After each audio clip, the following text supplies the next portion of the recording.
살다 보면 진짜 상종도 하기 싫은 사람이 있어요. 저와 남편에게는 시모와 시부가 그런 사람이었죠. 친자식이 아니라는 이유로 남편을 차별하는 것도 모자라서 그 와이프인 저마저 괴롭히려던 시댁이었으니까요.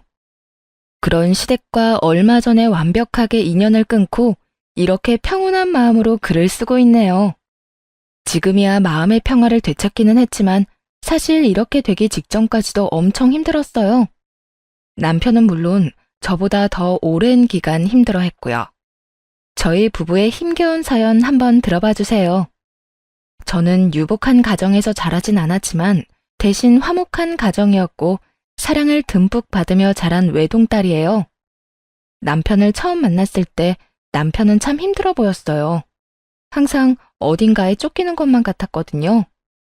대기업을 다니던 남편은 회사에서도 쫓기는 것처럼 일했고 집에서도 편히 쉬지 못하고 내내 밖으로 돌아다니더라고요. 당시 저는 집과 거리가 먼 곳에 발령받아 자취를 하는 중이었는데 저의 자취방에 오는 걸 남편이 무척 좋아했었죠. 그렇게 함께 있는 시간 동안 점점 안정을 찾던 남편은 저에게 프로포즈를 했어요. 그래, 우리 아들이 며느리감으로 아주 참한 아가씨를 데려왔구나. 공무원이라고? 안정적이고 좋은 직장만큼 좋은 게 없지. 프로포즈를 받고 처음으로 만난 시부는 다행스럽게도 좋게 봐주셨어요. 그런데 그 옆에 있던 시모는 전혀 다르더군요. 말단 공무원이 뭐가 좋다고 난리예요? 그런 거 공부만 좀 하면 다 하는 거예요. 집안에 돈 한 푼 없는 애를 데려와서는 꼭 어디 가서 자기 같은 애를 데려와? 오호, 며느라가 듣는 데서 무슨 말을 하는 거야? 이해해라. 네 시엠이 될 사람이 마음이 좁아서 그래. 시부 말에 시모는 입을 삐죽이고 있더군요. 시부는 그런 시모를 흘겨보고는 저한테 인자한 미소를 지으며 말했죠. 그래, 우리 아들이 이렇게 참한 아가씨를 데려왔는데 아버지 될 내가 가만히 있으면 안 되겠지. 어디, 내 명의로 아파트가 하나 있는데 그걸 너희 신혼집으로 쓰는 게 어떻겠냐? 남편이 아버지 하고 입을 떼는데 뜬금없이 옆에서 쇳된 목소리가 터져나왔어요. 당신 그게 무슨 말이에요? 그 아파트를 왜 첫째한테 줘요? 첫째 아들한테 집 해주면 둘째 아들한테 뭐 해줄 건데요? 아파트가 그거 하나뿐인데 그걸 주는 건 형평성에 어긋나죠? 우리 아들은 아들도 아니에요? 시모의 반대에 남편이 급하게 입을 다물었고 저는 당황한 표정으로 시모를 쳐다봤죠. 지금 당장은 현금이 별로 없어서 그렇지, 이 사람아. 그래도 아들 장가 가는데 집 한 채는 해줘야 할 거 아니야. 아들이 둘인데 왜 그 생각을 못 하는 거냐고요. 우리가 재혼했다고 설마 아들들 차별하는 거예요? 아니, 누가 차별을 했다고 그래? 내가 당신 아들 사업자금 필요하다고 할 때 안 된다고 한 적 있어? 그놈이 다 말아먹어도 돈 빌려줬잖아. 어쨌든 난 반대예요. 우리 아들도 결혼 정년기예요. 곧 있으면 결혼할지도 모르는데 형한테 주고 남은 찌끄러기나 받아먹게 할 생각인 거면 나 당신 가만 안 둬요. 시모는 단단히 화가 난 모양이었어요.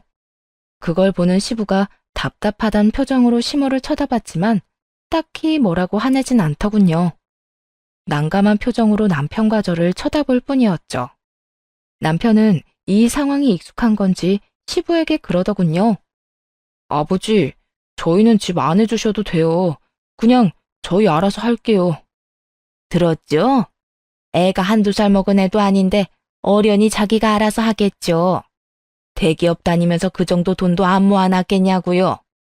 그래도 아들이 결혼하는데 아버지가 돼서 어떻게 아무것도 안 해줄 수가 있겠소. 그러면 일단 내 수중에 꺼낼 수 있는 돈은 1억 정도 있으니까 그걸 보태주마. 그래도 괜찮겠소? 예, 아버지. 아버지 편한 대로 하세요.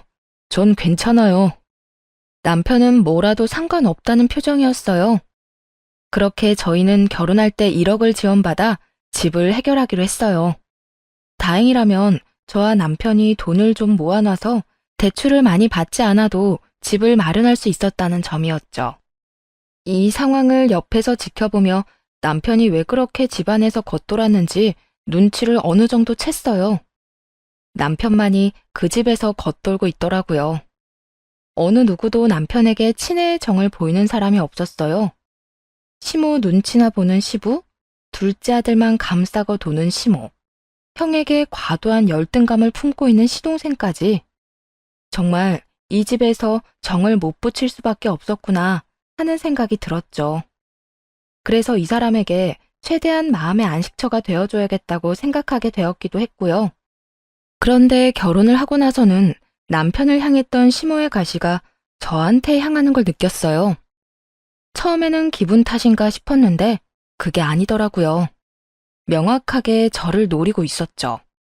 너희 시아버지가 너한테 오냐오냐 한다고 기고만장하지 말아라. 그거 다 겉으로 보여주기 식이야. 공무원 며느리가 밥 먹여줘? 그저 허영허식이 아주 쩔어서는. 시모의 말 때문에 시부가 저를 그리 좋아하지 않나 생각하기도 했는데 그렇지는 않더라고요. 시부는 진짜 진심으로 며느리인 저를 좋아해 주셨어요. 이유는 아들만 둘인 집에 들어온 첫 번째 며느리였기 때문이었죠. 게다가 시부가 좋아하는 직종을 가졌으니 더했고요. 시부는 저를 볼 때마다 불러서 용돈도 주시고 맛있는 거 먹으라며 따로 한우도 챙겨주고 하셨어요. 그런데 그걸 옆에서 보는 시모는 정말로 눈에 쌍심지를 켜고 그걸 막으려고 하더군요. 제 눈에 시모는 시부의 사랑을 빼앗겨서 초조해하는 어린애처럼 보였어요. 시부가 제게 잘해줄 때마다 시모는 저를 더 괴롭혔거든요. 시부가 없는 자리에서는 이미 했던 설거지 트집 잡아 한 번 더 시키거나 복장이나 머리를 지적하기도 했고 말이에요. 뭐 그런 사소한 것들은 참아줄 수 있었어요. 하지만 정작 참을 수 없는 부분은 따로 있었죠. 명절 때 일이었는데 시댁에서 명절을 지내고 친정으로 가기 위해 일어난 참이었어요. 몸이 좋지 않아 누워있던 시부는 멀리 나가지 않는다며 밖에 준비해둔 선물 잘 들고 가라고 하시더군요. 그렇게 시모와 함께 거실로 나와 현관으로 가는데 현관 앞에 시부가 말한 선물이 있더라고요. 8개나 되는 선물 상자들이 있었는데 시모가 그 중에서 2개를 골라주더군요. 안쪽을 슬쩍 보니 누가 봐도 생필품 세트였어요. 나머지는 고운 보자기에 포장된 누가 봐도 비싼 것들이었고요. 그런데 정말 수상하다고 여겨질 만한 게 눈에 보였어요. 선물이 모두 2개씩 딱딱 나눠져 있었거든요. 한눈에 봐도 아들들 둘에게 4개씩 나눠주라고 준 것 같아 보였죠. 나머지는 산삼에 자연산 송이, 한우 같은 것들이었는데 그 비싼 것들은 다 놔두고 시모가 생필품만 챙겨주더군요. 처음에는 시부가 그것만 주라고 했나 보다 싶었어요. 그래서 빈정이 상하긴 해도 별말 안 했죠. 미안해. 장인 장모님한테 드릴 선물은 내가 따로 준비했어. 남편 말에 저는 의아한 표정으로 남편에게 물어봤어요. 당신이 왜 그걸 따로 준비해? 우리가 같이 준비한 선물 있잖아. 아니, 아버지가 주신 거. 사실은 아버지 의도는 아닐 거거든. 어머니가 내 건 항상 저렇게 중간에서 가로채서 동생한테 줘서 아마 이번에도 예전처럼 행동하신 걸 거야. 내가 미리 사과할게. 그리고 왠지 그럴 것 같아서 선물도 하나 더 사놨고. 뭐?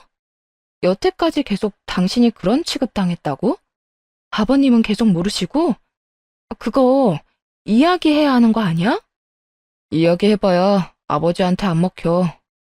내가 저번에 이야기했지만 우리 부모님 재혼 부부거든. 그것도 불륜으로 만나서 열렬히 사랑해서 재혼한 케이스. 그래서 그런지 어머니 말이라면 아주 똥으로 매주를 만든데도 믿는 신용이라도 하는 사람인 거지. 아들보다 여자가 더 중요한 사람이라. 제가 생각한 것과는 딴판인 시부의 모습에 솔직히 당황했어요. 남편은 그간 시부에게도 시모에게도 상처를 많이 받은 모양이더라고요. 그렇다고 이렇게 넘어갈 수는 없었어요. 게다가 이게 시모 단독으로 벌인 일이라면 시부도 알아야 하는 게 맞잖아요. 시부가 알고도 별다른 액션을 취하지 않는다면 그냥 그뿐인 걸로 끝내더라도 말이에요. 그렇게 명절이 끝나고 며칠 뒤 주말에 친정엄마가 시댁에 전해주라고 한 선물은 차에 두고 제가 새로 산 생필품 세트를 2개 들고 시댁으로 찾아갔어요. 남편이 왜 장모님한테 받은 선물을 안 가져가냐고 묻길래 일단 따라오라고만 했죠. 그렇게 들어가서 시부를 만나고 생필품 세트 2개를 전해드리며 시부에게 웃으며 말했어요. 아버님, 이번 명절에 아버님이 보내주신 명절 선물 세트 너무 감사했다고 비슷한 거 보내셨어요. 하면서 명절 선물 세트를 건넸어요. 그랬더니 시모가 그런 저를 보며 비웃으며 그러더군요. 이거 봐요. 없는 집안의 딸 며느리로 데려오니 명절에 이런 선물만 주고 성의가 없네 성의가. 비웃는 시모를 보며 저는 싱긋 웃으며 시부에게 말했죠. 어머님, 그런데 저희가 몇만 원짜리 명절 선물 세트에 몇십만 원짜리 선물을 보내면 받는 사람도 준 사람도 당황스럽지 않을까요?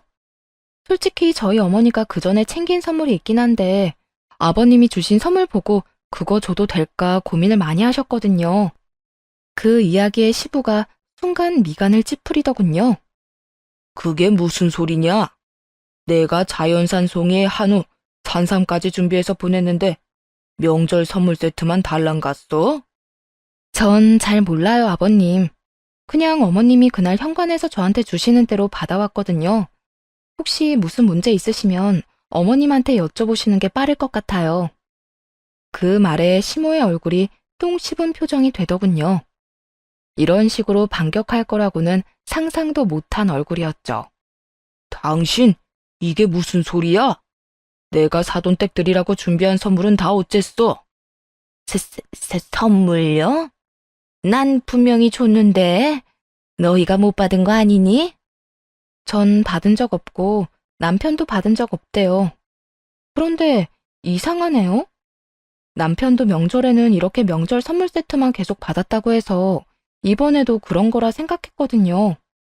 첫 번째 타격에 이은 2번째 타격을 맞은 시모가 동공지진을 일으키며 저를 쳐다보더군요. 뭐?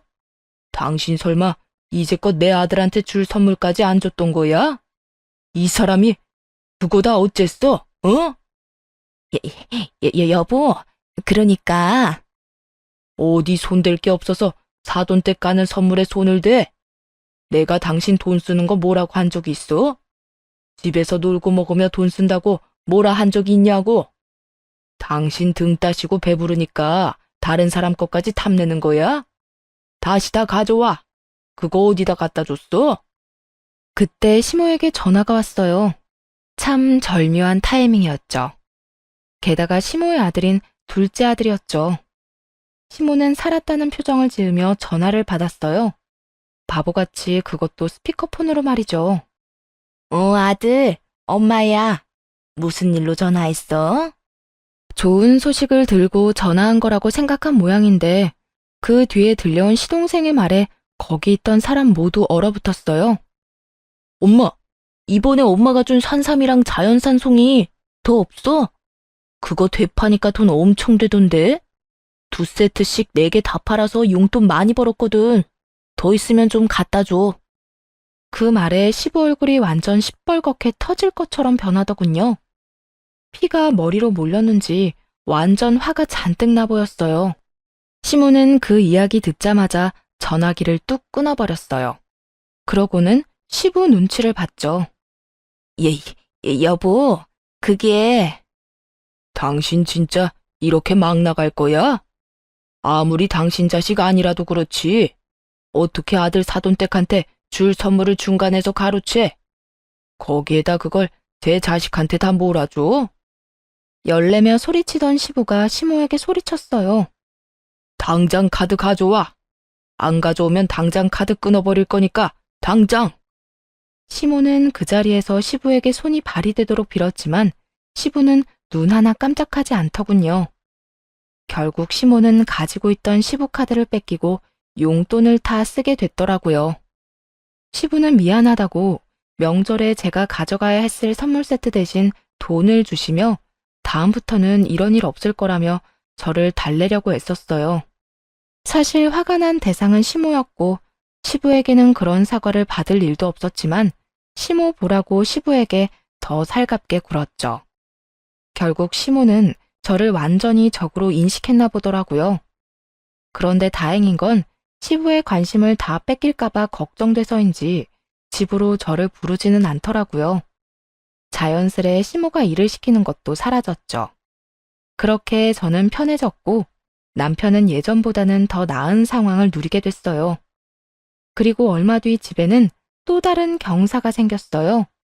바로 시동생이 결혼을 하게 된 거였어요.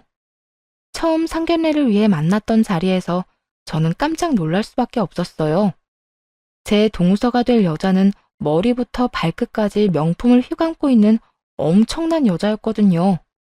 마치 나 정말 돈 많아요 라고 광고한 듯한 모습에 솔직히 움찔할 수밖에 없었어요. 어느 누가 이렇게 모든 소품을 명품으로 맞출 수 있을까요? 솔직하게 말해서는 어른들 보러 나오는 자리에 명품을 휘감고 온 것이 그리 좋게 보이지만은 않았어요. 제가 보수적인 것도 있지만 보통 결혼이라는 것이 상대방과 맞춰서 해야 하는데 시댁이 그 정도로 부자는 아니었거든요. 그렇지만 시동생이 하고 있는 꼴을 보니 또 그렇지만은 않다는 생각도 했네요. 시동생도 똑같이 명품으로 휘감고 있었거든요. 명품 좋아하는 사람들끼리 만났으니 잘 됐다 싶기도 했죠. 그런데 시모는 둘째 며느리 될 여자를 보더니 너무너무 좋았는지 입이 귀에 걸리셨더라고요. 둘째 며느리가 돈 많다고 우리 집도 기죽으면 안 된다며 둘째 결혼 때 힘 좀 쓰라고 아주 옆에서 난리였죠. 그렇게 시동생 결혼식은 무척 빨리 진행됐어요. 상견례를 하고 거의 3개월 안에 모든 일이 이루어졌죠. 혼전 임신도 아닌데 이렇게 빨리 결혼한 것도 의아했어요. 그리고 결혼식 날 저와 남편은 정말 충격적인 이야기를 듣게 됐어요. 야, 쟤 정말 시집 잘 갔더라. 시댁에서 5억짜리 집 해준다고 했지? 들었어. 시댁이 잘 산다던데. 흔쾌히 집 해줬나 봐. 둘째한테 5억짜리 집 해줬으면 첫째한테는 더 비싼 집 해줬겠지? 암튼 돈 많은 집안 잘 물었네. 이런 이야기를 동서의 친구들이 나누고 있더군요. 저랑 남편은 동시에 서로를 바라봤어요. 이게 진짜인가 싶었거든요. 당신 아버님한테 뭐 들은 거 없어? 나한테 말해줄 것 같아. 설마 진짜 주신 거야? 전세 뭐 이런 거 아니고? 나도 몰라. 확인해봐야 알 수 있겠지. 아, 근데 왜 해줬을 것 같지? 남편은 불길한 기분에 영 우울한 표정이더군요.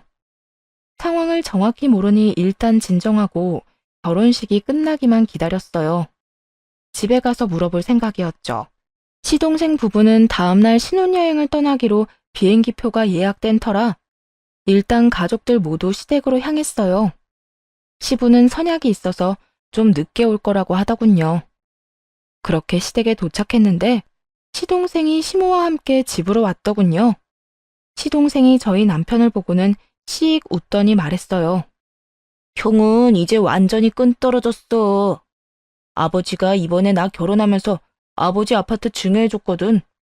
형이 이제 아버지한테 아무것도 아니라는 의미야. 아버지가 진짜 그 집을 증여해줬다고? 진짜로? 진짜로. 거짓말 같아? 엄마한테 물어보든지. 어쨌든 이제 앞으로 그 재수없는 면상 이 집에 들이대지 마. 여기 형 자리 이제 없으니까. 알아들었지? 시동생은 그간의 열등감을 모조리 털어내듯 남편에게 굉장히 공격적인 언사를 퍼부었어요. 대기업에 취직해 부지런히 생활하는 생판남이나 마찬가지인 형과 매번 비교당하는 시동생의 열등감인 것이 말할 필요도 없을 만큼 명백했죠. 그렇지만 해도 될 말이 있고 하지 말아야 할 말이 있죠. 이 상황에서 어떻게 저런 말을 하는지 듣고 있는 제가 다 어이가 없더라고요. 게다가 시부가 없으니 일이 어떻게 된 건지 확인하기도 어렵더라고요. 그때 시모가 저한테 쐐기를 박더군요. 그러게, 네가 애초에 잘했으면 아버지도 너한테 뭐라도 주려고 하지 않았겠니? 이제 너한테 기대하는 거 하나 없다는 뜻이야. 괜히 아버지 심기 거스르지 말고 다시는 집 찾지 마. 아예 저희를 이 집안에 발도 못 들이도록 만들 심산이더군요. 남편은 당황한 듯 시모에게 되물었죠. 진짜 이게 아버지 뜻이라고요? 보이는 대로 믿어, 보이는 대로. 네 동생한테 5억이나 준 거 보면 너희 아버지도 우리 아들이 얼마나 잘하고 있는지 이제야 알게 된 거지. 그러니까 제발 앞으로 잘 사는 우리들한테 오지 말고 너희들끼리 살아, 너희들끼리. 시모 이야기를 듣고 남편은 화를 내며 소리쳤어요. 이거 다 아줌마 짓이죠? 아줌마가 우리 아버지 살살 꼬셔서 동생한테 증여하라고 했을 거 아니에요. 아버지가 처음에 저 결혼할 때 그 집 주려고 하신 것 때문에 지금 이러는 거잖아요. 남편이 이야기하는 걸 들어보니 느낌이 오더라고요. 시부 명의의 그 집이 자기 친자식이 아니라 전처 자식에게 갈까봐 걱정된 모양이었어요. 그러니 결혼도 급하게 시킨 모양이고 그 결혼을 이유로 집까지 증여해달라고 했겠죠. 니들 마음대로 생각해. 그리고 너 시아버지한테 예쁨 받는다고 그런 식으로 까부는 거 아니다. 그러다 큰 코 다치는 수가 있어. 그런데 그때 시부가 문을 콱 열며 들어오면서 소리치더군요. 왜 이렇게 시끄러워? 아, 여보, 오셨어요? 얘네들이 저한테 당신이 둘째한테 5억짜리 집 증여해 준 거 진짜냐고 캐묻더라고요. 아니, 그 집이 마치 자기 것처럼 그렇게 얘기하는데 내가 어이가 없어서 큰 소리 좀 냈어요. 그 집을 우리 집처럼 생각한 적 없었어요. 그렇게 말한 적도 없었고요. 다만 두 아들에 대한 시부의 차별이 너무 심하다고 생각할 뿐이었죠. 아버님, 정말로 아버님 집 둘째 도련님한테 증여한 거예요? 네가 그게 왜 궁금해? 너도 돈 욕심 나냐? 너도 그러는 거 아니다. 돈 욕심 난다고 네 시어머니랑 동서한테 그렇게 예의 없이 따져 물어? 내가 둘째한테 집을 해주든 말든 너희가 무슨 상관이야? 너희도 1억 가져갔잖아. 제가 어머님이랑 동서한테 예의 없이 굴었다고요? 제가 도대체 어떻게 예의 없이 굴었다는 거예요, 아버님? 네가 첫째 결혼할 때 돈 적게 줬다고 동서랑 너희 시어머니한테 한 소리 했다며? 그게 그 사람들한테 말해서 해결될 일이야? 말하려면 나한테 하지, 어? 맹세코 그런 말 한 적도 없었어요. 그 증여 사실조차 방금 전에 알았는데, 그리고 동서를 만난 건 결혼식에서 사진 찍을 때가 다였어요. 그런데 시부가 그렇게 이야기하니 정말 미치고 환장하겠더라고요. 게다가 완전 답정너였죠. 답은 정해져 있고 제가 그에 맞춰야 하는, 그렇지만 안 한 걸 했다고 할 수는 없잖아요. 시부 옆에서 실실 웃는 시모를 보니 대략 느낌이 왔어요. 이 인간들이 그 5억짜리 집 뺏길까봐 완전히 쐐기를 박아버린 거였어요. 저랑 남편이 시부에게 미움받도록 말이죠. 없는 말까지 만들어서 할 정도로 급했나 보더라고요. 내가 둘째한테 다 들었으니 발뺌할 생각하지 마라. 오냐오냐 예쁘다 해줬더니 아주 사람을 갖고 놀아. 너한테 실망이다. 앞으로 우리 집에 오지 마. 내가 해준 거 고맙게 생각도 안 하고 내 재산만 탐내는 너희들은 나하고 이제 인연 끝이야. 아버지, 지금 무슨 소리 하시는 거예요? 와이프한테 무슨 그런 말을 하냐고요? 그리고 이 상황에 제가 한마디 안 하는 게 더 이상한 거 아니에요? 제가 왜 말을 못해요? 제가 아버지 친자식인데. 저한테 1억 주고 동생한테 5억짜리 집 해주신 이유가 뭔데요? 넌 동생한테 그 정도도 양보 못 해줘? 사내 새끼가 돼서 가족들 거 탐내고, 어? 1억 받아간 것도 다행으로 알아. 여기서 더 열받게 하면 그 1억도 다시 돌려받을 테니까. 가족요? 저 인간들 평생 제 가족인 적 없었어요. 그런데 이제 보니 아버지도 제 가족은 아닌 것 같네요. 아버지 생각 잘 알았으니 아버지 말대로 2번 다시 안 찾을게요. 인연 확실히 끊어주면 되는 거죠. 저 봐. 저 자식은 속이 좁아서 안 되는 거야. 오냐? 오지 마. 너 같은 자식 나도 필요 없어. 어디서 아버지한테 바락바락 대들고 난리야? 당장 꺼져. 나가라고! 시부가 윽박지르자 옆에서 시모와 시동생은 아주 좋아서 웃고 있더군요. 자기들 생각대로 잘 됐다 싶었나 봐요. 저는 남편을 말릴 생각으로 말했어요. 여보, 괜찮겠어? 이렇게 그냥 가면 가족들이... 가족? 당신도 봤잖아. 여기 내 가족 없어. 이제 앞으로 내 가족은 당신이랑 당신 가족들 뿐이야. 나가자. 여기 1초도 있기 싫으니까. 남편과 저는 시댁 밖으로 쫓겨나듯 나왔네요. 그리고 그날 이후로 완전히 시댁과 저희는 인연을 끊었죠. 상심하며 힘들어하는 남편을 위해 저와 친정 식구들은 남편과 함께 여행도 자주 갔어요. 맛있는 것도 많이 먹으러 갔고요. 그렇게 아이가 생기고 점차 남편의 상처도 아물고 있었어요. 새로 생긴 딸아이 보는 재미에 흠뻑 빠져서 그쪽 생각은 나지도 않았죠. 그런데 하루는 연락 올 일 없는 사람에게서 연락이 왔더군요. 바로 시모였어요. 처음에는 당연히 받지 않았어요. 이제와 연락하는 이유를 알 수 없었거든요. 혹시나 싶어 남편에게도 물었더니 남편에게도 연락이 왔었다고 하더군요. 남편도 전화를 안 받았대요. 보통 몇 번이나 연락을 안 받으면 연락을 안 할 줄 알았는데 더 집요하게 연락을 하더군요. 그러더니 어느 순간 연락이 끊겼어요. 그리고 그 다다음 날 주말 오후쯤 시모가 집으로 찾아왔더군요. 시부 돈으로 열심히 사치스럽게 살던 시모는 얼굴이 아주 헬쑥해진 데다가 몰골이 말이 아니었죠. 말이 곱게 나오지 않았어요. 솔직히 그렇잖아요. 영 끊게 만든 사람이 시모와 시동생인 걸 아는데 어떻게 고운 목소리가 나오겠어요? 여긴 어쩐 일로 오셨어요? 내가 못 올 것이라도 왔니? 아들 집에 오는 게 나쁜 일은 아니잖아. 아들요? 그래. 우리 아들 어디 있니? 어이가 없더라고요. 연락을 하지 말라느니 연 끊고 살라더니 왜 이제 와서 아들 타령하는 건지. 여보, 안 들어오고 뭐해? 남편이 제가 빨리 돌아오지 않자 현관문 쪽으로 나오며 물었어요. 그러고는 시모의 얼굴을 보고 얼굴을 딱 정색하더라고요. 아, 여보, 이분이 여기 와서 아들 찾으시는데? 여긴 왜 찾아오셨어요? 전화 그렇게 하시더니 얼마나 중요한 이야기 하시려고 여기까지 찾아오셨대? 중요한 말이야. 너희 아버지 암 걸리셨다. 대장암 2기래. 당분간 입원해서 치료해야 한다는데 네가 아들이잖아. 그러니까 네가 너희 아버지 평간호 좀 해. 남편은 시모의 말에 어이가 없는 듯 말문이 막힌 모습이었고 저는 화가 났어요.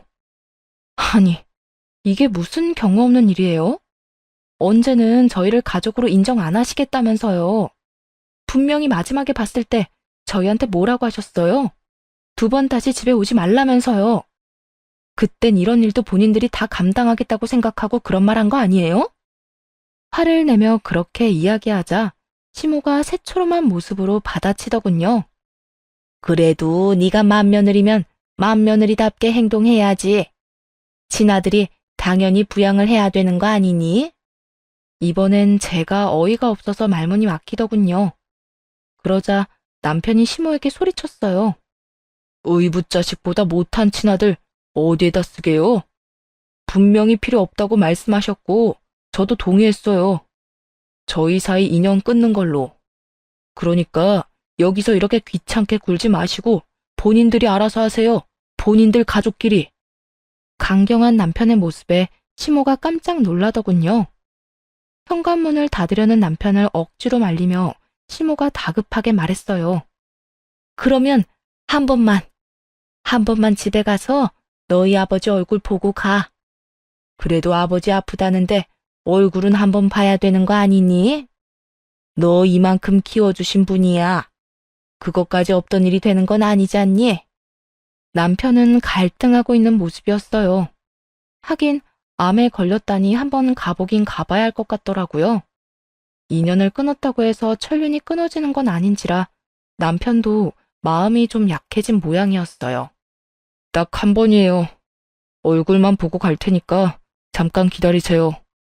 그것뿐이었는데도 시모는 굉장히 좋아하더군요. 저도 남편과 함께 정말 오랜만에 시부를 보러 병원으로 방문하게 됐어요. 거의 2년 만이었죠. 병실에 들어가니 시부가 앉아 있었고 저희 얼굴을 보고는 슬그머니 고개를 돌리시더군요. 본 척도 안 하고 인사도 안 하더라고요. 시모가 두 사람 사이에서 부산스럽게 움직이며 그러더군요. 여보, 당신 아들 왔어요. 예, 너도 멀뚱멀뚱 서 있지 말고 어서 앉아. 이것 좀 봐라. 네 아버지 이렇게 말라 비틀어져서 네 아버지 불쌍하지도 않니? 시모는 저희의 동정심을 자극하려고 아주 노력하고 있었어요. 솔직히 들을 가치도 없다고 생각했지만 제 부모님은 아니니 일단 시모의 헛소리를 듣고 있었고요. 시모는 점입 가경이었죠. 당신도 이제 걱정 말아요. 당신 아들이 이제 왔잖아요. 장남. 맏며느리랑 장남이 당신 잘 보살펴 줄 거야. 또 튀어나온 그 말에 남편이 코웃음을 치며 말했어요. 우리더러 자식도 아니라고 한 사람이 아버지예요. 어머님은 그 일에 한몫하셨고요. 그런데 왜 우리가 아버지를 보살펴요? 친아들보다 아끼는 둘째 아들은 어디 가고 두 분만 계세요? 걔들 없으면 우리도 아무것도 안 할 거니까 지금 당장 불러와요. 남편은 당장 시동생과 동서를 불러오라고 딱 잘라 말했어요. 동생네 없으면 지금 당장 가겠다고 으름장을 놓자 시모가 그제야 시동생에게 전화를 했어요. 시동생은 심드렁한 표정으로 느긋하게 병원으로 들어오더군요. 바쁜 사람은 왜 불러?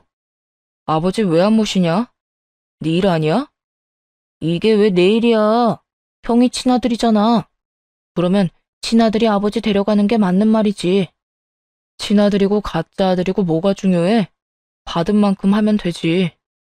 네가 받은 5억, 딱 그만큼 아버지 책임져. 네가 그만큼 하면 난 아버지한테 받은 1억만큼 책임질게. 그게 공평하다고 생각하지 않아? 친아들보다 증여 많이 받아갔잖아. 형, 우리가 증여 좀 받아갔다고 아버지 재산이 없는 게 아니잖아. 아버지 돌아가시면 어차피 이 재산들 다 형 건데. 말은 똑바로 해. 너랑 어머니도 돈 받는 거거든? 나한테 아버지 모시게 하려면 5억 받은 거 토해내. 그거 아버지한테 돌려주면 내가 그 돈으로 아버지 모실게. 그걸로 수발들 때 드는 인건비며 병원비며 노동비까지 해야 하지 않겠어? 줬다 뺏는 게 어딨어, 형 것도 아닌데. 그리고 이미 그 돈은 없어. 형이 아무리 원해도 못 주지. 누가 나한테 달래? 아버지한테 돌려주라고. 아니면 집을 팔아서라도 가져와. 아니면 그 집을 다시 아버지한테 돌려주던가. 그 집이 아직 있을 것 같아? 벌써 팔아서 사업 미천으로 썼지. 그 이야기에 조용히 있던 시부가 깜짝 놀라더군요. 뭐라고? 그 집이 어떤 집인데 그걸 팔아서 사업 미천으로 써? 너 얼마 전에 사업도 망하지 않았어? 내가 그거 줄 때 절대로 사업하지 말라고 했잖아. 아버지, 제가 할 줄 아는 게 그것뿐인데 그럼 어떡해요? 게다가 경기가 안 좋아서 계속 적자가 나는 게 제 잘못은 아니죠. 그럼 다른 일을 찾아봤어야지.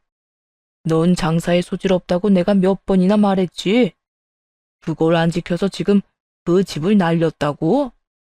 내가 너한테 그 집 줄 때 너 뭐라고 그랬어? 날 더 잘 모시겠다고 하더니 지금 이게 잘 모시는 거야? 그렇다고 아버지가 제 친아버지는 아니잖아요. 염치도 없으시네. 친아들 있으면서 데려온 자식한테 수발받고 싶어요? 그리고 나도 바빠요. 바빠서 못하는 걸 어쩌라고요? 집을 팔아버린 일은 시부와 상의가 된 일은 아니었는지 시부가 이 사실을 알고 불처럼 화를 내더군요. 게다가 시모는 중간에서 안절부절 못하고 있었어요. 그래서 형 불러왔잖아요. 형한테 해달라고 하면 되지.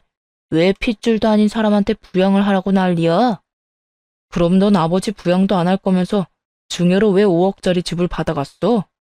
책임을 안 질 거면 받지를 말았어야지. 아버지가 바보도 아니고 아무 조건 없이 줬겠어? 남편 말에 시부모와 시동생이 갑자기 입을 꾹 다물더군요. 하긴 뭔가 해주기로 한 게 있었으니 그 5억짜리 집을 줬겠죠. 내친 김에 남편이 시부에게 물었어요. 아버지, 말해보세요. 5억 집 증여해줄 때 뭐 해달라고 하셨는데요? 그 말에 시부가 아닌 시모가 대답하더군요. 여보, 아무 말 하지 마요. 말하지 마. 네, 말하지 마세요. 저희도 듣고 싶은 생각 없어요. 저희는 부양 의무 모두 포기하겠으니 법적 부인이신 어머님이 다 알아서 하시고 책임도 다 지세요. 남편은 더 이상 할 말 없다는 듯 자리에서 일어섰어요. 그러자 시모가 당황한 표정으로 따라 일어서더니 말하더군요. 얘, 이렇게 가면 어떡하니? 네 아버지는 어쩌고? 그런 건 가족끼리 알아서 하셔야지 왜 남한테 말씀하세요? 지금까지 나 혼자 했어. 했는데 너무 버거워서 그렇잖아. 어떻게 사람이 하루 종일 환자 옆에 붙어 있니? 너희들이라도 도와줘야지. 그럼 저희한테 말씀하지 마시고 동서한테 말하세요. 도련님이야 바쁘다지만 동서는 하는 일도 없잖아요. 그렇게 옆에서 톡 쏘아붙이자 시모가 시동생과 함께 온 동서에게 눈길을 보냈어요. 동서는 자신에게 쏠리는 시선이 부담스러운지 눈을 찌푸리더군요. 그래, 둘째 며느리, 네가 해야겠다. 5억 받은 아들이 못하면 며느리는 너라도 해야지. 안 그러냐? 너도 우리 아들이 가져간 5억짜리 집에서 편하게 잘 살았잖아. 이제 그 값을 해야지. 엄마, 제발 그런 말 좀 하지 마. 5억 내가 받고 싶어서 받았어? 엄마가 아버지한테서 받아다 준다고 해서 받은 거잖아. 그래놓고 왜 우리한테 생색인데? 그리고 난 저 아저씨를 우리 아버지로 절대 생각 안 해. 살면서 형이랑 얼마나 비교를 당했는데? 그게 괘씸해서라도 병간호 절대 못해. 남편은 시동생 말에 그저 어이없다는 듯 웃더라고요. 그간의 비교에 피해를 입은 쪽은 단연 남편이었음에도 자기가 피해자라는 식으로 말하는 동생을 보며 정말 어이가 없었나 봐요. 그리고 우리가 온 뒤로 조용히 우리 말만 듣고 있던 시부는 시동생 이야기에 깜짝 놀란 표정이더군요. 시동생이 저런 식으로 생각하는지 전혀 모르는 눈치였어요.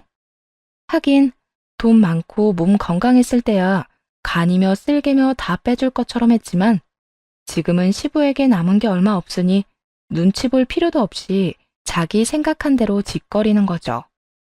아마 이게 진심이었을 거예요. 결국 5억짜리 집을 줄 정도로 애틋하게 생각한 둘째 아들의 머릿속에 저딴 생각이 그득한 걸 듣고는 시부 표정은 완전 무너지더군요. 그걸 불쌍하다고 여겨야 할지 자업자득이라고 해야 할지 참 애매하더라고요. 시동생과 시모는 아예 시부는 생각도 않고 서로 싸움을 벌이기 시작했고요. 그럼 돈이라도 내. 네가 가져간 돈이 얼만지 알기나 해?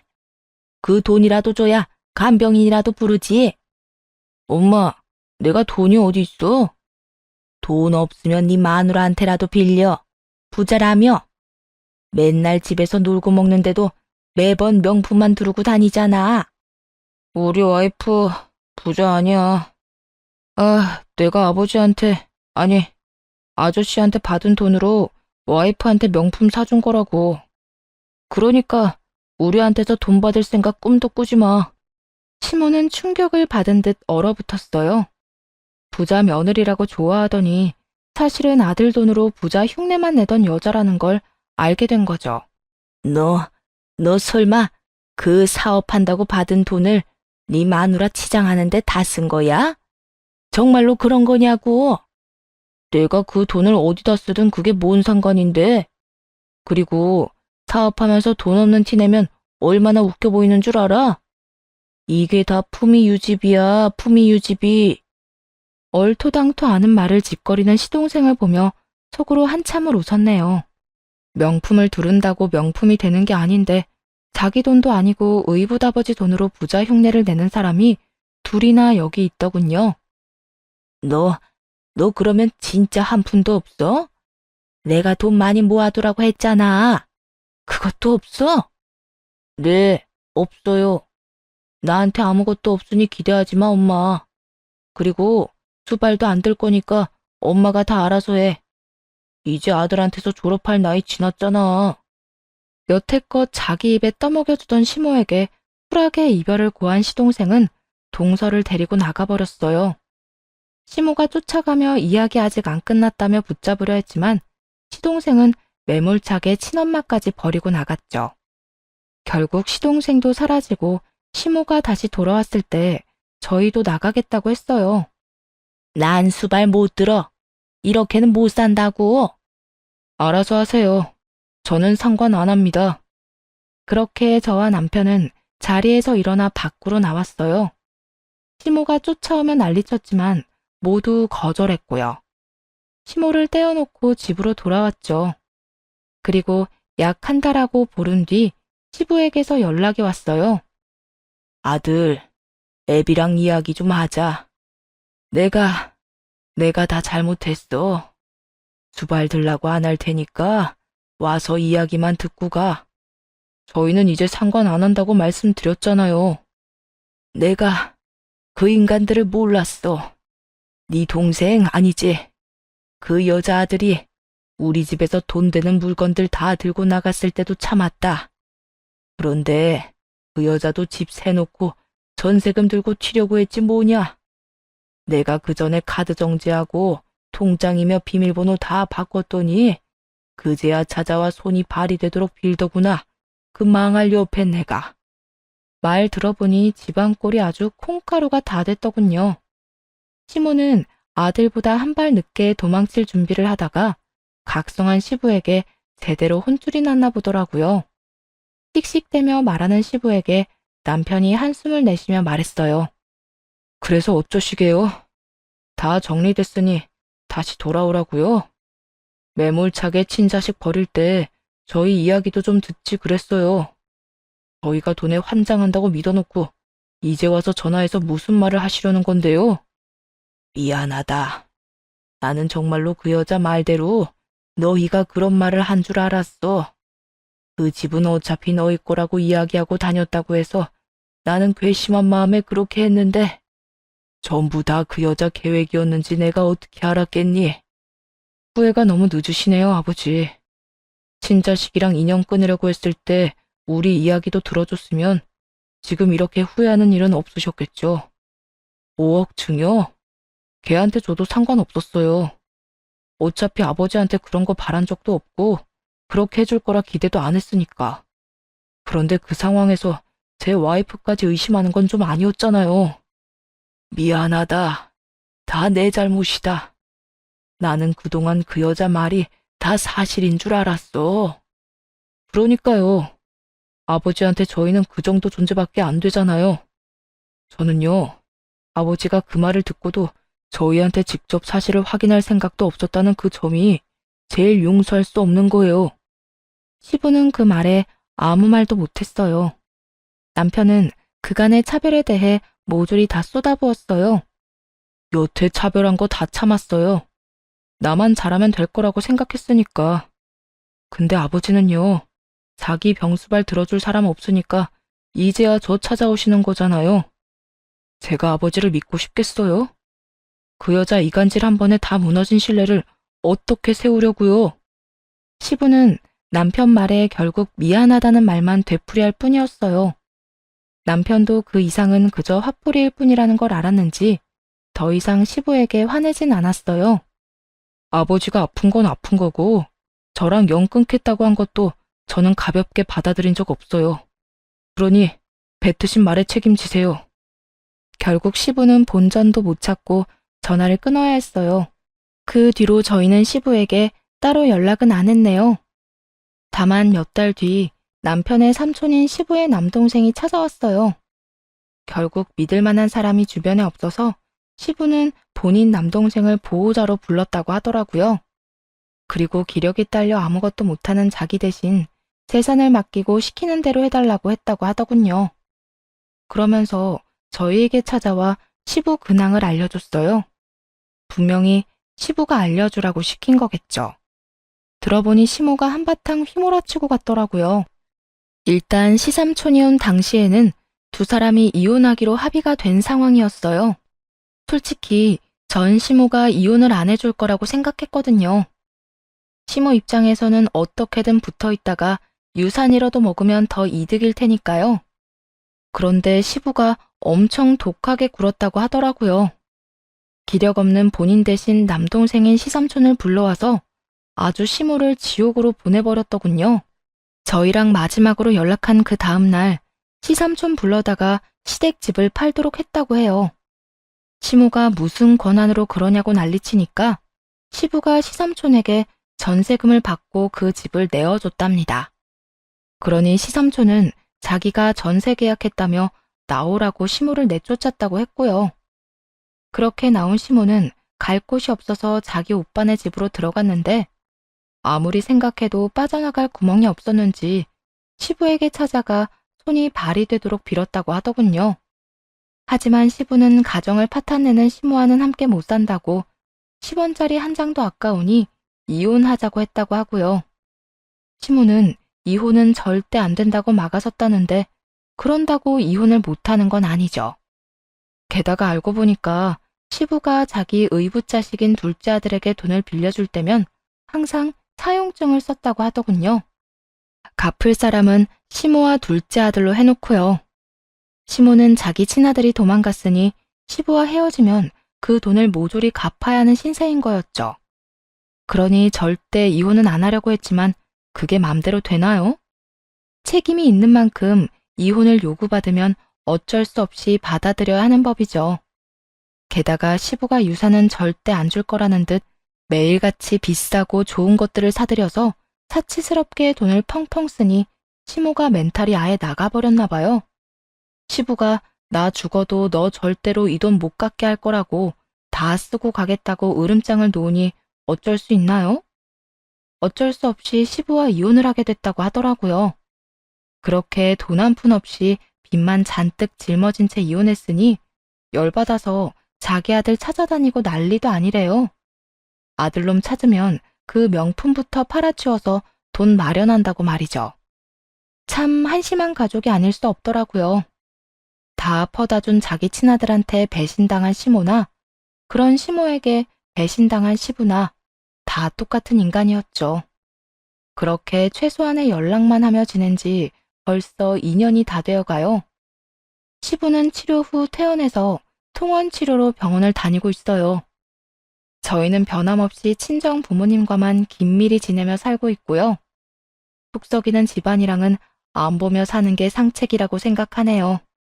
같은 물에서 엮이다 보면 똑같이 곤란해질 테니까 말이에요. 그래서 빨리 빠져나온 저희가 참 다행이라고 생각합니다. 쓰다 보니 글이 길어졌군요. 글 읽어주셔서 감사하고 다들 행복한 하루 되시길 바랍니다.